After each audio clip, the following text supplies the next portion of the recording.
దేవుని నామానికి మహిమ కలుగునుగాక. దేవుడు నిన్ను ఉన్నత స్థాయిలో నిన్ను చూడాలని, ఎత్తైన శిఖరాలను నిన్ను ఎక్కించాలి, అధిరోహించాలి నిన్ను అని, నీ కుటుంబాన్ని గొప్పగా ఆశీర్వదించాలని ఆయనకు ఒక ప్లాన్ ఉంటుందన్నమాట. కానీ నువ్వు ఈరోజు ఏ స్థితిలో ఉన్నావు? ఈరోజు ఏ స్థితిలో నువ్వు నడవలేకున్నావా? బాధలు ఉన్నాయా? అనేక అప్పులు, సమస్యలు, వేదన చెప్పుకోలేకున్నావా? కానీ నీ పక్షాన దేవుడు యాజ్యమాడతాడు.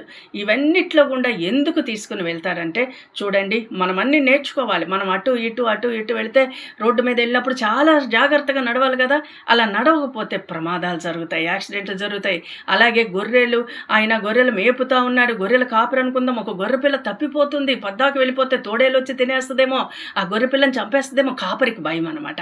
కాపరికి భయం. అప్పుడు ఏం చేస్తాడు? దాన్ని తీసుకొచ్చి గద్దించేసేస్తాడు. ఆయన కాళ్ళని వెనక్కి కొడతాడు అనమాట. గాయము చేయువాడని నేనే, గాయాన్ని కట్టువాడని కూడా నేనే అన్నాడు. ఎందుకు అంటే అది నీ మంచికే. ఈరోజు నీ బలహీనత నీ మంచికే, నీ మేలుకే అవన్నీ కూడా.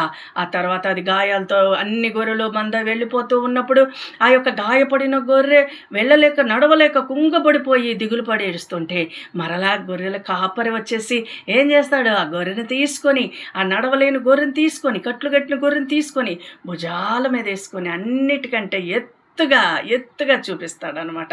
అప్పుడు ఈ యొక్క కష్టమంతా నాకు మేలుకే జరిగింది.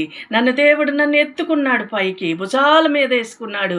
దేవుడు ఈరోజు దేవుడు నిన్ను ఎత్తుకొని అందరికంటే ఎత్తుగా, అన్నిటికంటే హెచ్చుగా నిన్ను చూపించబోతున్నాడు. మీకు ఈరోజు ఏ పరిస్థితి ఉన్నా సరే భయపడక, అది నీ మేలుకే, నీ మంచికే. దేవుని స్తుతించి ఆరాధించి ఎదురు చూడటం నేర్చుకుందాం. ఆమేన్.